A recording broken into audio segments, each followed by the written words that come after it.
So I am officially starting my Soul Goals 2025. I know it's not 2025 yet, but I also know that procrastination is like a guilty pleasure. So if I was to wait until 2025, I would probably find a good excuse to wait another year. So here I am building momentum.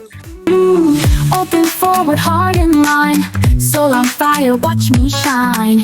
In His grace I find my way, every step a brighter day. So steps with Queen Reia, rise, building dreams and reaching skies. In the light I walk this road, faith and truth my steady code.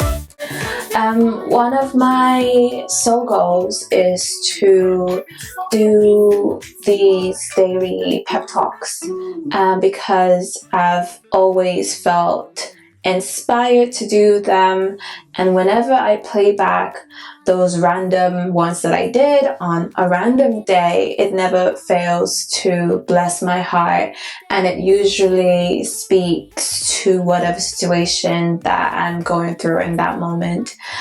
So here I am speaking to an audience of one, me, and if it blesses you too, then we thank God. I'm wondering what to say, and it's got me thinking about when I was listening to Exodus 21, and I panicked hearing about the specific instructions about women and servitude and how different it seemed compared to men in servitude. But even in my state of panic, I'm glad that I did something I didn't do before. Well, I did, but not as quickly. Which was I simply sought out clarity. I asked questions, simple questions that helped me examine the cultural and historical context with the main focus on God's character and His intention in that moment. Because hearing things like male slaves were to be set free in the 7th year and women were not scared me, and I didn't know what to think in that moment. Yet by His grace, there is this knowing that I can only describe through the words of Jackie Hill Perry, and it says, if God is holy, then He can't sin. If He can't sin, then He can't sin against me.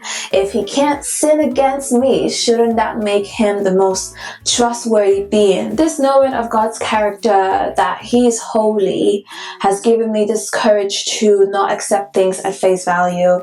When reading the Word, when faced with challenges or realities of life that don't seem to align with who He is.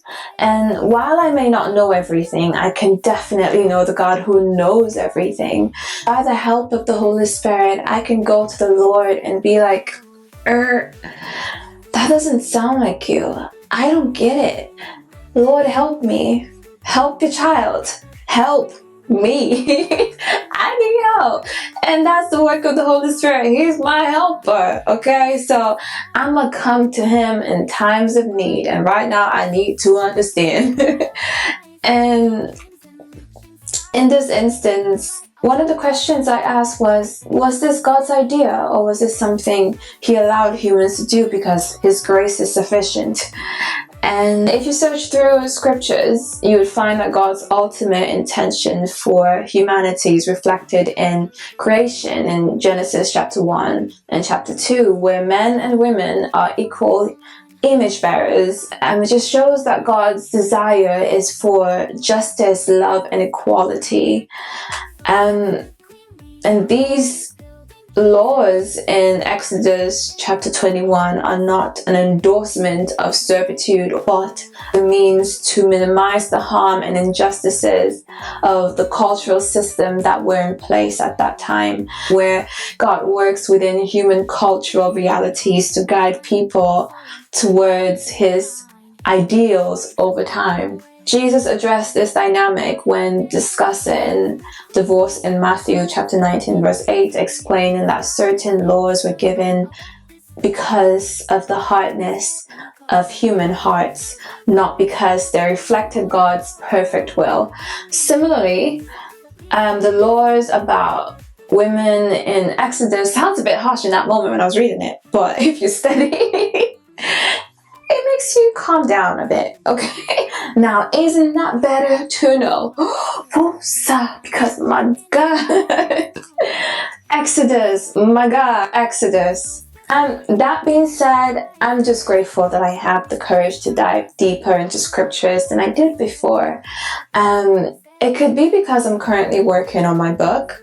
Plug. The title will be revealed soon in 2025. The focus of my book is on women and how God's character is personified in these stories. And maybe that's what's given me this drive to dive deeper. Or simply that I'm a day older than I was yesterday. Or even yet, that I'm seeing something that has always been there in a new light. Regardless of what it is, I'm grateful for the journey of life and trust in the process.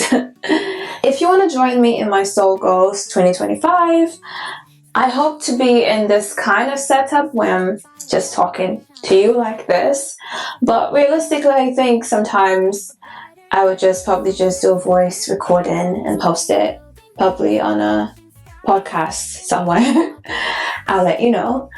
I'm not going to dictate how long or how short it's going to be. If it's going to be video or an audio recording, I'm just going to take it one step at a time. But every single day, there should be a form of a pep talk from me to me. If it blesses you too, then we thank God. Anyways, that's it for today. So until tomorrow, have a blessed today. From your girl, Queen Reia. Mwah! Love you.